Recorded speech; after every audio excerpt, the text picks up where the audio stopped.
오늘 찬양 제목이 너무 좋았어요. 찬양도 좋았지만 충만입니다. 예수님으로 충만하고 성령으로 충만한 인생들은, 우리 성령에 충만한 인생들은 여러분 어떤 걸까요? 제가 몇 번 얘기해서 자주 얘기해서 아시겠지만, 제가 기도원에도 매주마다 올라가고, 또 기도원에서 제가 목회를 하기 전에 한 3년을 있어서 성령 충만하다고 생각하는 사람들을 많이 봤어요. 여러분, 성령 충만한 사람들 어떤 사람들이에요?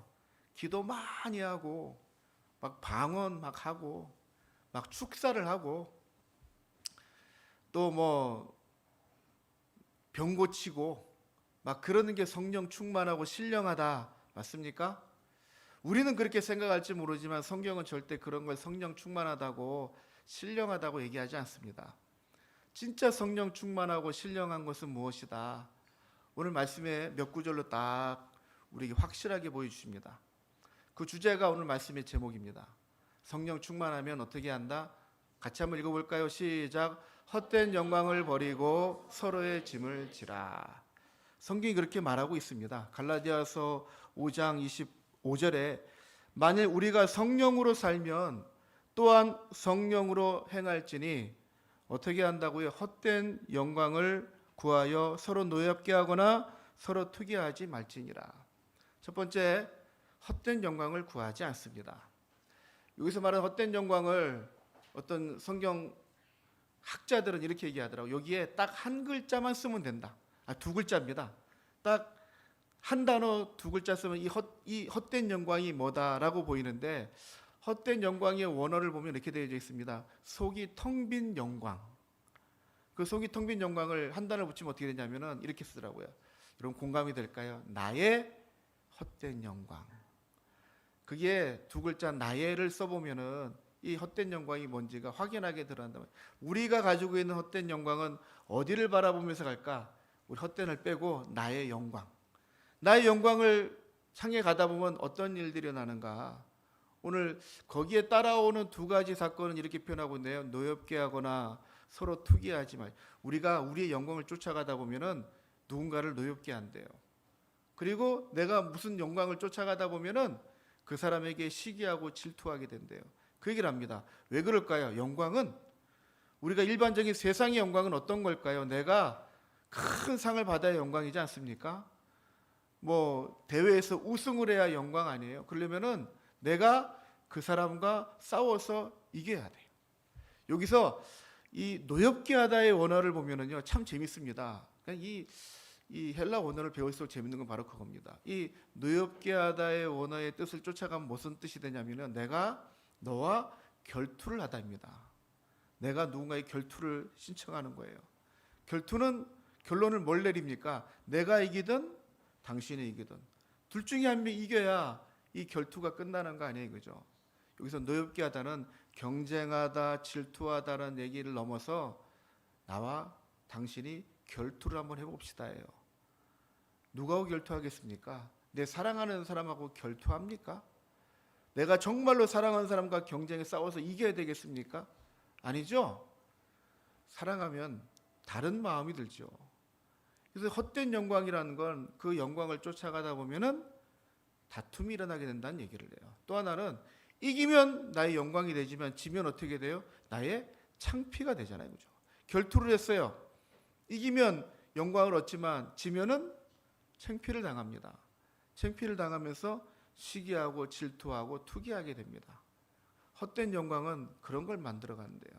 거기에 뭘 붙인다고요? 나의 영광을 쫓아가다 보면은 내가 누군가를 이겨야 되겠고, 지면은 창피하고, 이긴 자를 미워하고, 내가 다음엔 꼭 이길 거야. 물론 이게 나의 실력을 발전을 하고 경제적인 이익을 추구하는 데는 이런 경쟁 심리가 지금 우리 자본주의 시대는 충만한 시대지만은 우리들의 성령의 충만은 이런 걸 얘기하지 않아요. 누군가와 싸워서 이기는 게 충만하다, 신령하다 아니라고요. 내 영광을 먼저 버리는 겁니다. 두 번째는 영광을 버렸다면 뭘 쟁취해야 되느냐? 아까 우리가 제목에서 보았던 것처럼 뭘 진다고요? 서로의 짐을 진다. 6장 2절에 짐을 진다는 얘기가 나오는데 과연 그렇다면은 짐을 진다는 건 어떤 걸까? 6장 1절에 이걸 좀 길게 설명해 나갑니다. 여기서 첫 서두를 이렇게 시작합니다. 형제들아.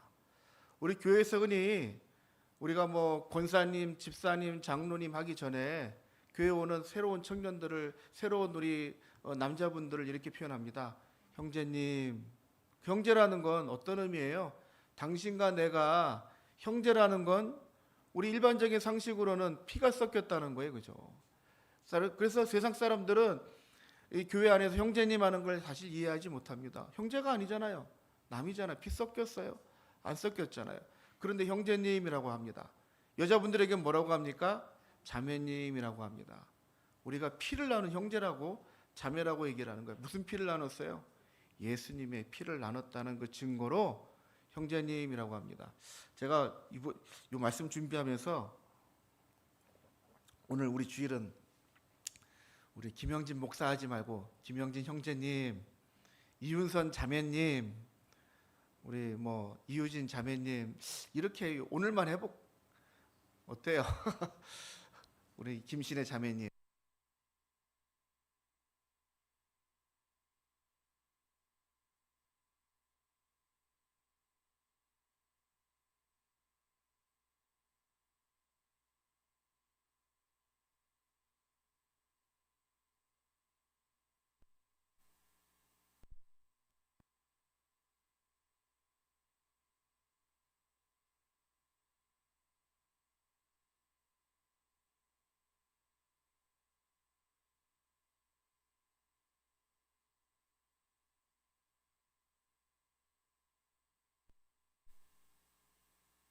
내가 예수님의 은혜로 주님이 주신 사랑으로 당신과 내가 형제가 되었습니다를 선언하듯이 얘기하는 겁니다. 형제들아, 바울의 마음속에는 정말 이들을 자식같이 여기는 마음으로 부르고 있는 거예요. 그래서 앞에 우리가 같이 쭉 6장까지 왔는데 앞에는 막 갈라디아의 어리석은 자들아, 또 뭐라 했다가 또 내 피부치 같이 내 자녀들아 그랬다가 사실 마음속에 막 많은 게 오고 가는 거예요. 그러면서 사실은 6장은 이제 마지막 결론을 내려가는 겁니다. 아마 오늘하고 아마 다음 주에는 제가 수련회이기도 하니까 말씀을 좀 바꿔볼 생각이고 한 주 더 남은 것 같아요. 그런데 형제들아 마음을 오늘 말씀에 두 가지 단어가 꼭 기억했으면 좋겠는 게 하나는 형제들아입니다. 형제들아. 그런 정말 사랑 섞인 마음으로 바울이 얘기하고 있는 거예요. 그러면서 부탁을 합니다. 만약에 사람이 무슨 죄를 범한 것이 드러나거든 내가 알게 되었다면 그때 어떻게 해야 되는가를 얘기하는데 그 대상을 누구라고 얘기하고 있냐면요 그냥 형제들아라고 표현하지 않고 뭐라고 얘기합니까? 신령한 너희들은. 세상 사람들은 이렇게 할 수 없다는 거죠. 그러나 여러분들은 그렇게 할 수 있습니다 라고 얘기하고 있는 거예요. 신령한 너희들은 이렇게 하세요. 먼저 첫 번째 마음을 이렇게 먹습니다.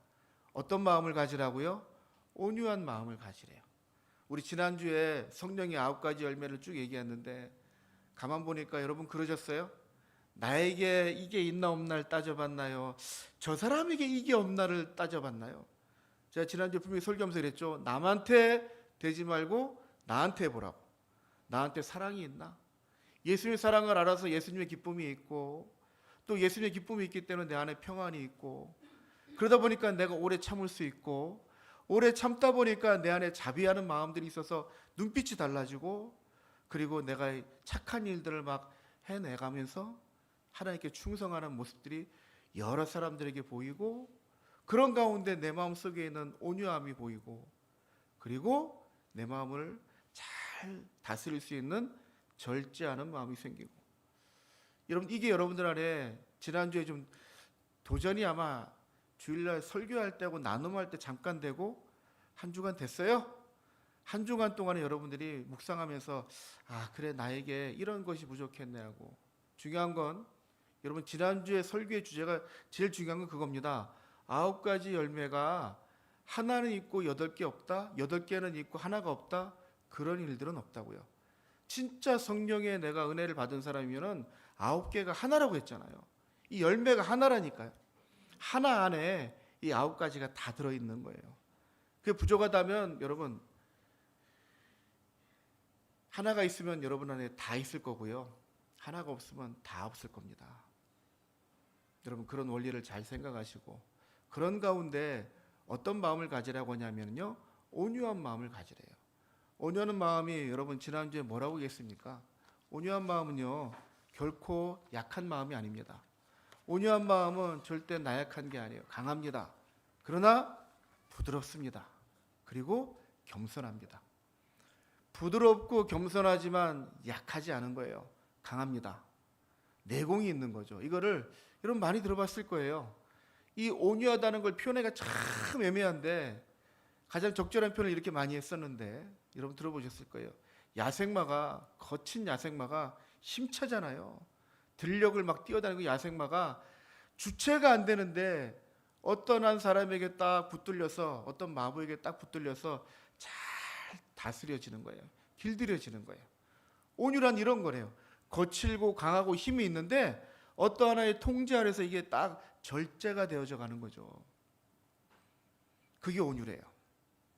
누군가의 죄를 발견했을 때 나약한 마음도 아니에요. 강합니다. 그러나 어떻게 부드럽게 그 사람에게 다가가서 그 사람을 어떻게 하라고 얘기하죠? 바로 잡으래요. 여러분, 바로 잡는다는 게 여러분, 이게 의학적인 용어라네요. 의학 용어. 병원에서 쓰는 용어래요. 제가 이 언어를 잘 안 쓰기 때문에 적어왔는데 카타르티조라는 단어가 헬라어 단어예요. 이 말에서 정형이라는 이 의료 언어가 나왔대. 정형은 뭡니까? 뼈가 부러지거나 잘못되면은 그거를 잘 바로 잡아주는 거예요. 그게 바로 잘 잡아주는 게 여러분 뭘까요? 바로 짐을 서로 지는 거예요. 바로 잡으라니까 여러분 어떻게 하면 좋을까요? 다른 사람이 잘못한 걸 딱 발견해요. 우리 흔히 다른 사람이 잘못한 걸 발견하면 어떻게 해요? 다른 사람들한테 빨리 얘기해줘. 이 사람이 이랬대. 저 사람이 저랬대. 그리고 정죄합니다. 너 이거 아니야. 잘하는 거 맞을까요? 또 하나의 장면은 우리 죄를 발견했을 때 또 다른 우리의 액션은 그 사람의 죄를 잘 덮어주는 거예요. 왜? 나하고 친하니까. 내 자식이니까.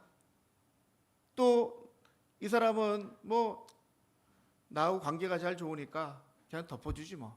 그리고 누가 뭐 누구든지 죄 안 짓는 사람 있나 하고 조용히 덮어주는 거예요. 자, 설명하면서 여러분 느끼지 않았어요? 두 가지 다 옳은 방법일까요? 아닐까요? 예, 옳지 않은 방법입니다. 무조건 덮어주는 것도 잘못하는 거예요. 무조건 가서 정죄하는 것도 잘못하는 거예요. 그렇다면 여러분 어떻게 하는 것이 가장 잘하는 걸까? 성경이 분명히 얘기하고 있어요. 특별히 예수님께서 우리 마태복음 18장 15절에 형제가 잘못한 것을 발견했을 때 예수님께서 이렇게 말씀하세요. 우리 15절만 읽어봅니다. 시작. 내 형제가 죄를 범하거든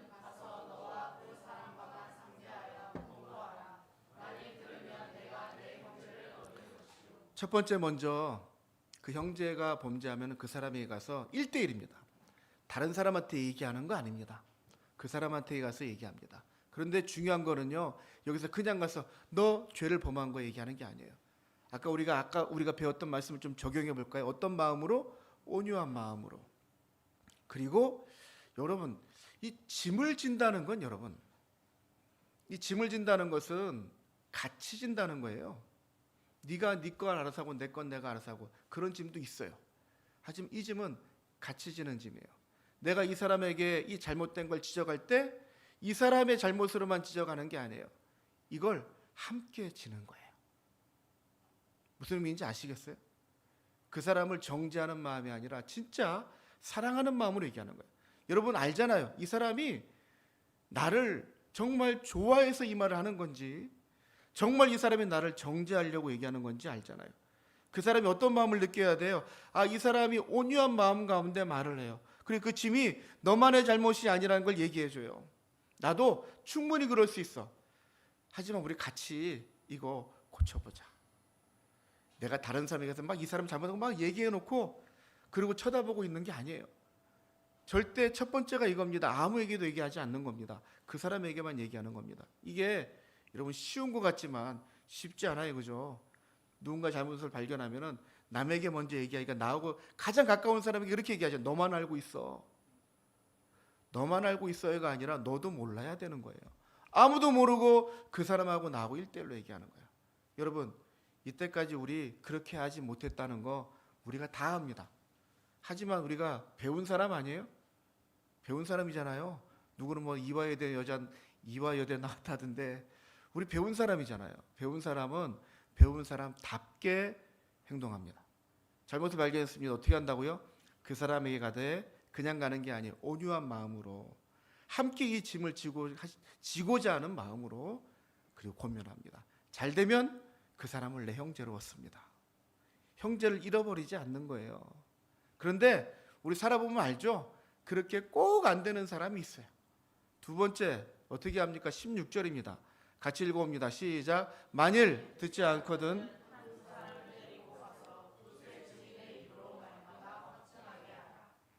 그런데 여기서 중요한 거는요, 몇 사람을 데려가라고요? 한 명이든 두 명을 더 데려가는데 아무나 데려가는 거 아닙니다. 다시 오늘 말씀과 같이 적용해 봅니다. 어떤 사람들에게 말씀하고 계시죠? 신령한 너희들. 아무나 내 뜻에 맞는 사람을 데려가는 게 아닙니다. 신령한 사람입니다. 믿음이 신실한 사람을 같이 한 명이든 두 명이든 같이 가서 얘기합니다. 내 뜻에 맞게만 움직이는 게 아니에요, 여러분. 나하고 뜻이 똑 맞으니까 이 사람 얘기를 하지 아니에요. 누가 보아도 이건 옳은 일이기 때문에 그 사람과 같이 가도 이건 옳은 거예요. 그 사람이 가서 얘기합니다. 그 사람이 말을 들으면 확실하게 또 다른 형제를 얻는 거예요. 그런데 그렇게도 되지 않는 사람이 분명히 있습니다. 17절에 어떻게 하라고요? 같이 읽어봅니다. 시작. 만일 그들의 말도 듣지 않거든, 교회의 말하고 교회의 말도 듣지 않거든 이방인과 세례와 같이 여기라. 아멘. 사실은 무서운 얘기입니다. 내가 가서 얘기를 정말 사랑으로 온유한 마음으로 해보고 안 되면 한 명이든 두 명이든 다른 사람을 데려가서 얘기합니다. 또 안 되는 경우가 있어요. 그때 여러분들의 의도에서 끊는 게 아닙니다. 교회에 얘기하라는 얘기예요. 교회 당회를 얘기하고 또 목회자에게 얘기를 해서 목사님 이거는 아닌 것 같아요. 우리에게 정정을 요구합니다. 교회에서 판단합니다. 그리고 그 사람을 출교하는 겁니다. 그 사람을 교회에서 바깥으로 내쫓는 겁니다. 여러분, 교회 밖에 있다는 의미는 여러분 어떤 의미인지 아세요? 형제가 아니다라는 의미를 같이 포함합니다. 교회 밖에 출교했다는 건 교회가 할 수 있는 가장 큰 징벌이에요. 교회가 징계를 내릴 때 가장 큰 벌이 교회 오지 마세요입니다. 그 얘기는 이렇게 얘기하는 겁니다. 당신은 이방인과 세례와 같다는 얘기는 여러분, 당신은 구원받지 못합니다를 얘기하는 겁니다. 무서운 겁니다. 그래서 아무나 함부로, 목회자도 그걸 함부로 얘기할 수는 없어요. 당회가 모이고 교회가 뜻을 모아서 이거는 뭘 위해서? 나를 위해서 아니에요. 교회를 위해서 정리하는 겁니다. 그래서 한 사람의 뜻으로 결정될 일들이 아니에요. 그래서 한 사람, 한두 사람, 그 다음에 교회가 일들을 정리하도록 하는 거예요. 남의 잘못을 여러분 함부로 여지껏 우리가 얘기해 왔다면 우리 정정해야 돼요. 그러면 안 되고요. 그렇게 이렇게 저렇게 배운 사람처럼 여러분 행동하십시오. 그런데 여러분이 바로잡다는 얘기를 다시 우리 오늘 본문에 다시 돌아가서, 바로잡는다는 것은 뼈가 부러진 것을 맞춰주는 거예요. 회복시켜주는 거예요. 바로잡아주는 거예요. 이거를 제가 이제 뭐 성경 강해집도 보고 주석도 보고 또 다른 분 목사님의 설교 듣는데, 설교 하나를 듣다가 야 이거 기발하다 싶어서 여러분 소개해 드리려고요. 여러분 오른쪽 팔이 부러지잖아요. 그럼 오른쪽 팔 부러지면 그냥 냅둬요? 오른쪽 팔을 바르게 잡아주려면요, 여러분 어떻게 해요? 애꿎은 목에다 걸고 오잖아요. 기부스 해가지고 목에다 걸고 오잖아요. 목이 수고를 해야 돼요. 그리고 이 오른팔이 할 수 없는 걸 왼팔이 해야 돼요. 우리 알잖아요.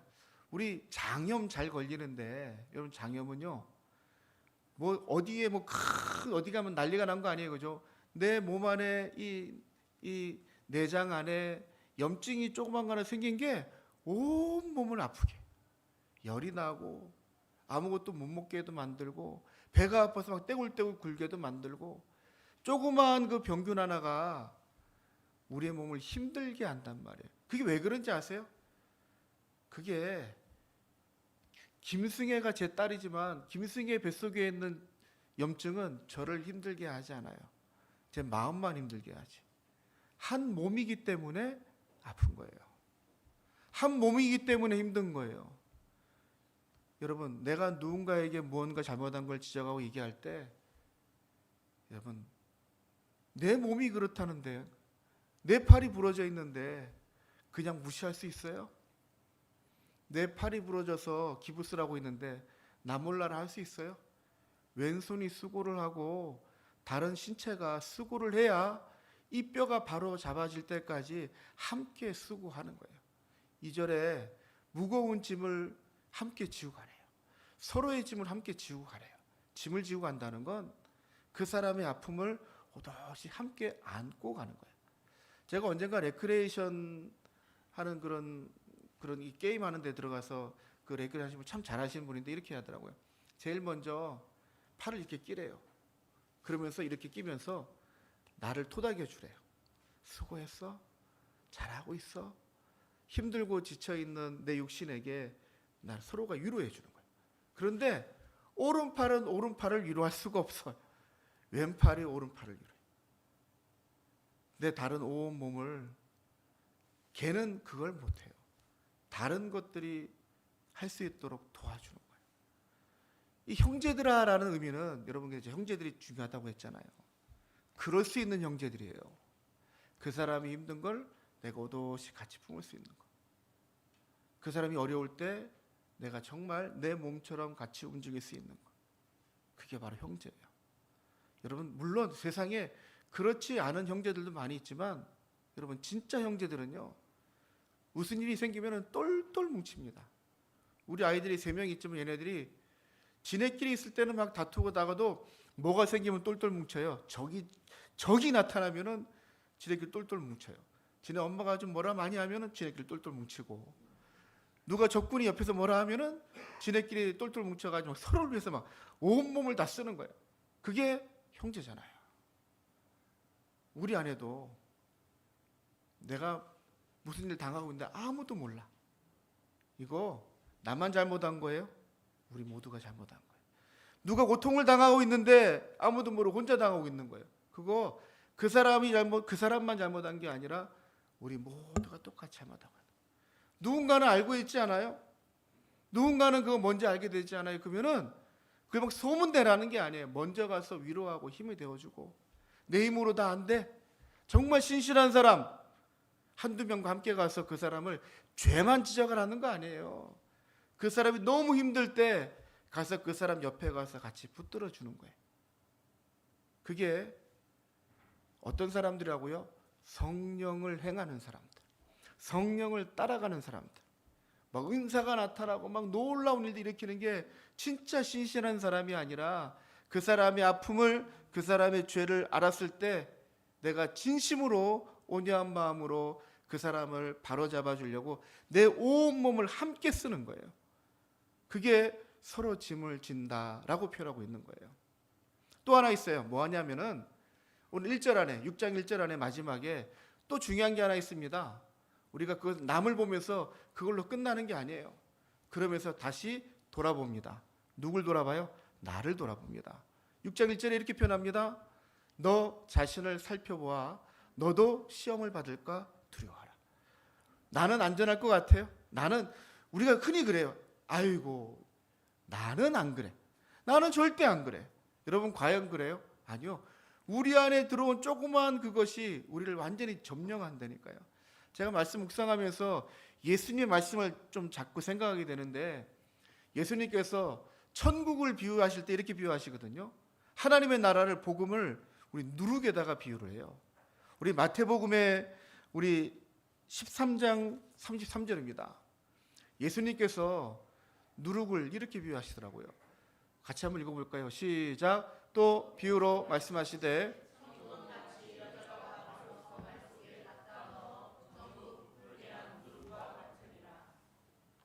여기서 말하는 천국은 복음이기도 합니다.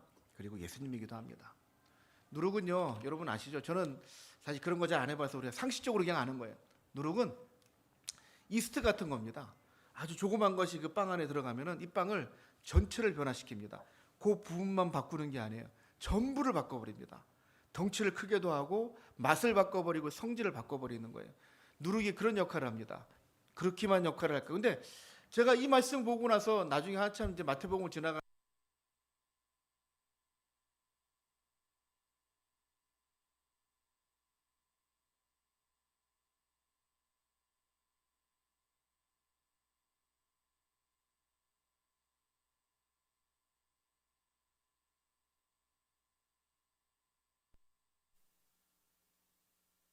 여기서 말하는 누룩도 아까 얘기했던 누룩과 똑같은데 여러분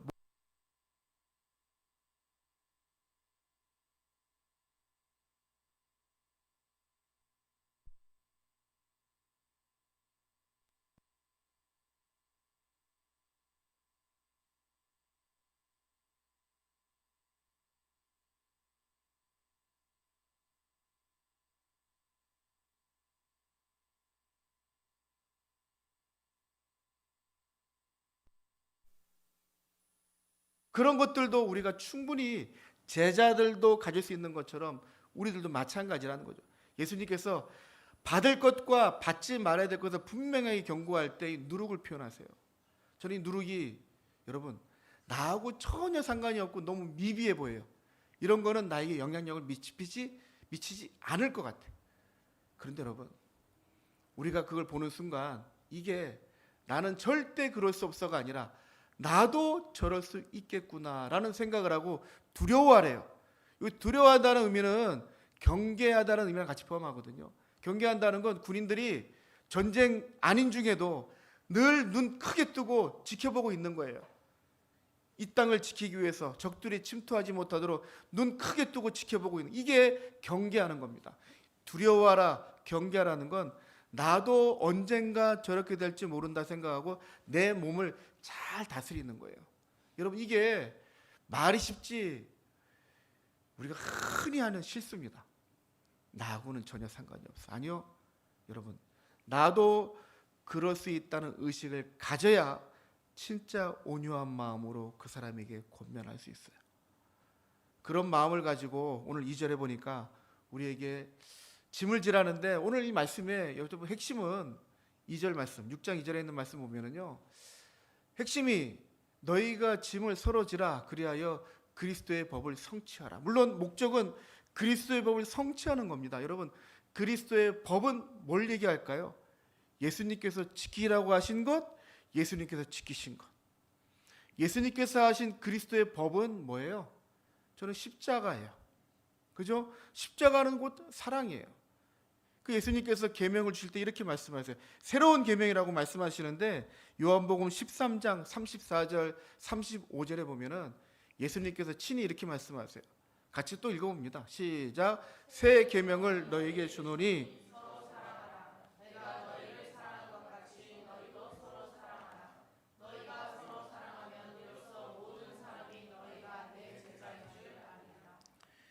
예수님께서 사랑하래요. 이게 새 계명이래요. 사랑하는 거 쉬워요, 어려워요? 할 수 있어요. 그런데 여러분, 그냥 사랑하는 게 아니에요. 예수님이 사랑한 것처럼. 예수님께 사랑하신 건 얼마큼 사랑하신 거예요? 끝까지 사랑하시는 거예요. 십자가를 지고 가시는 사랑이에요. 우리가 짐을 지고 간다는 건 저는 이렇게 표현하기 될 것 같네요. 그죠? 주님이 십자가를 지고 가는 것처럼 그 짐을 함께 지고 가는 거예요. 그리스도의 법은 주님께서 이루신 사랑을 완성시켜 나가는 겁니다. 그 사랑을 완성시키는 방법을 이렇게 얘기하고 있는 겁니다. 짐을 서로 지라고. 근데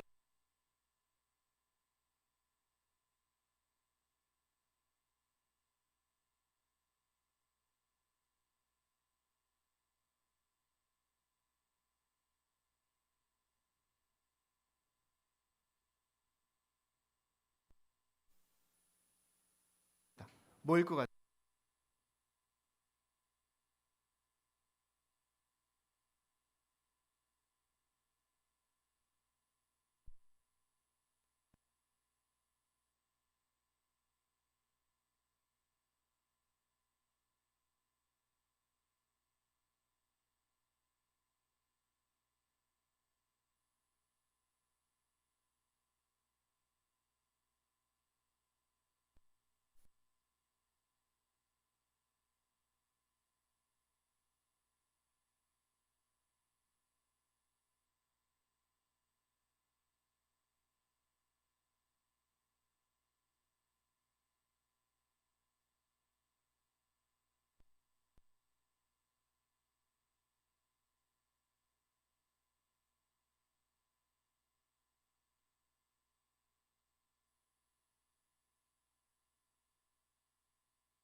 그게 아까 얘기했던 헛된 영광입니다. 내가 이만큼 일어났으니까 내가 모든 걸 쟁취한 것처럼 여기는 거. 그러나 그 사람은 아무것도 이루지 못했어. 그런데 의외로 4절에 있는 말씀은요, 이게 더 어려운 것 같지 않아요? 4절 말씀 같이 한번 읽어봅니다. 시작. 각각 자기의 일을 살피라.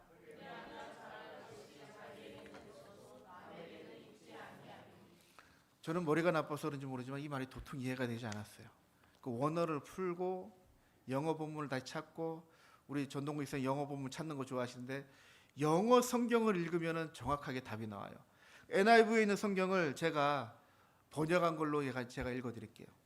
그는 다른 누군가와 자신을 비교함 없이 자기 안에서 자랑할 수 있습니다.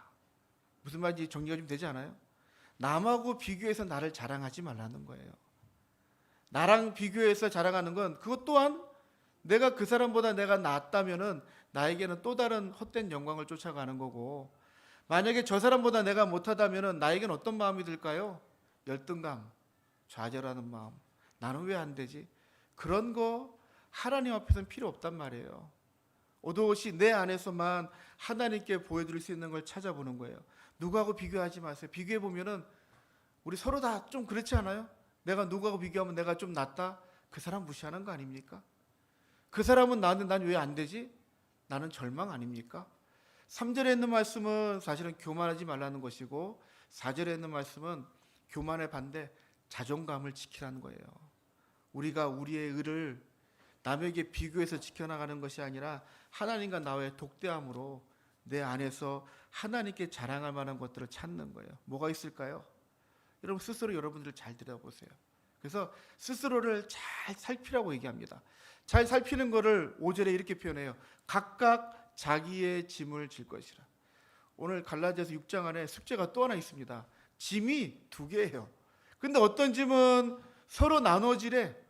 그런데 어떤 짐은 그 짐은 네가 꼭 지어야 돼라고 얘기를 해요. 우리나라 말로는 이 짐이라는 단어가 딱 하나밖에 안 나오네요. 그죠? 근데 원어를 보면은 이 짐이 헬라어 원어로 프론티온입니다. 포르티온입니다. 포르티온을 이제 영어 어근으로 나와서 나온 단어가 포터블이에요.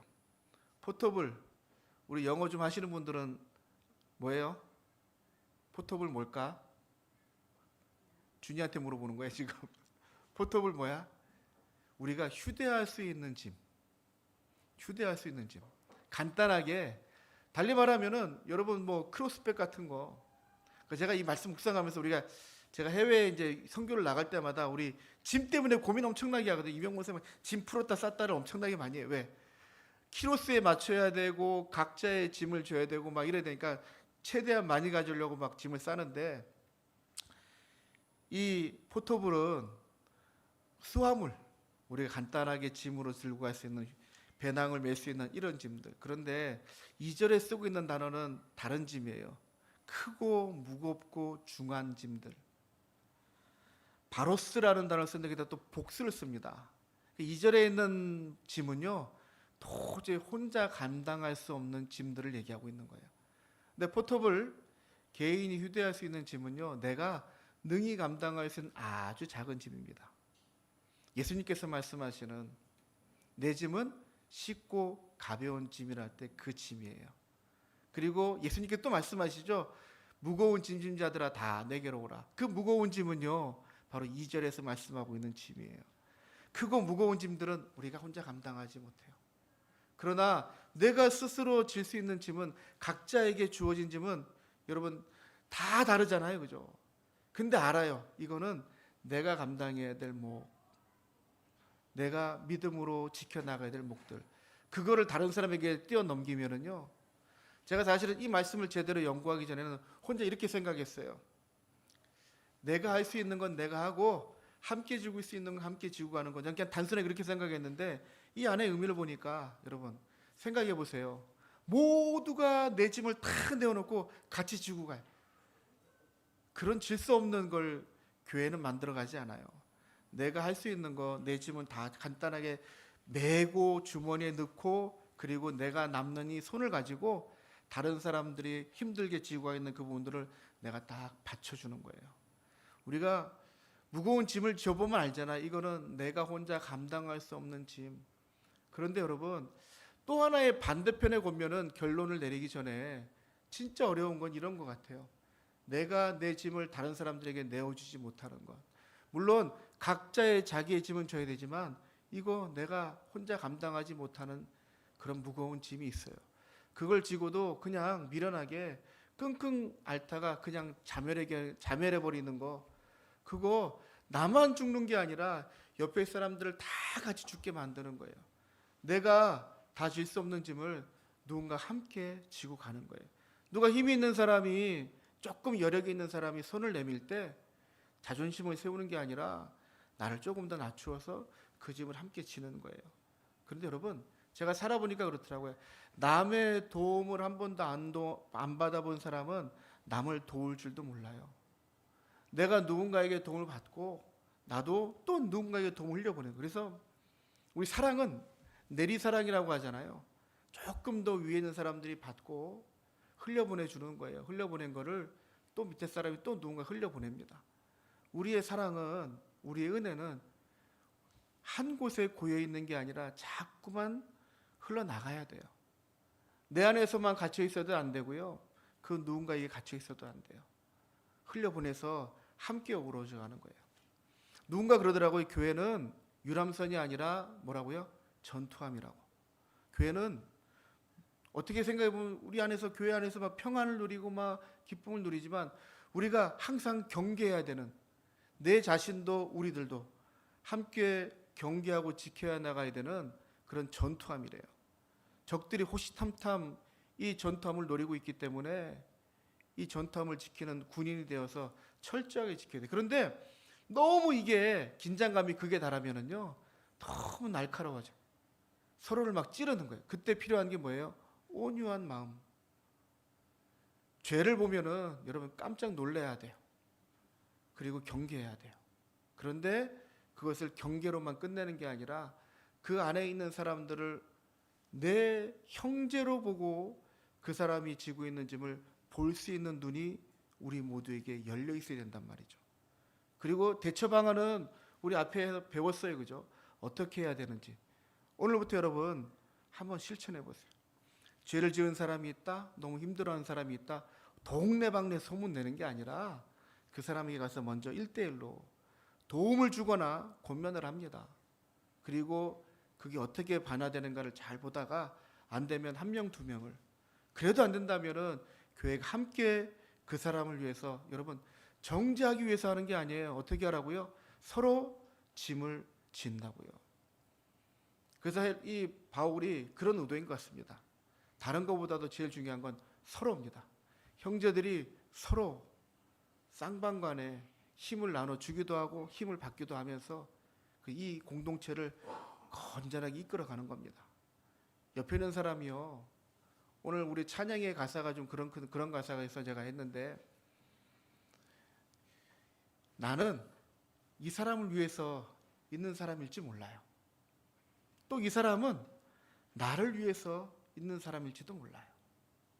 내가 이 사람에게 도움이 될지, 저 사람이 나에게 도움이 될지, 내가 조금은 더 힘이 있다면 그 사람에게 내가 힘을 실어줄 수 있는, 내가 좀 약하다면은 주님의 은혜로 그 사람의 힘을 또 받아서 내가 회복이 되어줘. 아까 그랬잖아요. 바로 잡으라고요. 내가 잘못된 상태로 그냥 있는 건 같이 죽는 거예요. 나의 잘못된 부분들을 같이 바로 잡아서, 다른 사람의 잘못된 부분들을 같이 바로 잡아서 온전하게 이루어져 가는 것. 그게 바로 교회입니다. 저와 여러분이 숨쉬고 몸담고 있는 곳은 그래야만 돼요. 그게 신령한 사람들이고 성령 충만한 사람들이고 성령을 쫓아가는 사람들이란 말이죠. 목소리 걸걸하게 뭐 대단한 능력이 나타나는 그건 신령한 게 아니에요. 그거는 하나님께서 그 사람에게 주신 특별한 은혜일 수는 있지만 그게 온전한 신령한 건 아니에요. 우리 교회가 신령한 교회가 된다는 건, 여러분, 서로에게 나의 영광을 구하기보다는 서로의 짐을 함께 지면서 하나의 공동체를 아름답게 세워져 가는 것. 그게 바로 교회입니다. 저와 여러분들이 그 교회에 속해 있는 일원으로서 신실한 성도들이 되어져 가는, 아직 물론 아직 부족한 부분들이 다 있습니다. 저도 있고요. 근데 그 부분들을 서로 맺고 가는 거예요. 우리 찬양하면서 한번 우리 같이 고백하면서 은혜를 받았으면 좋겠습니다.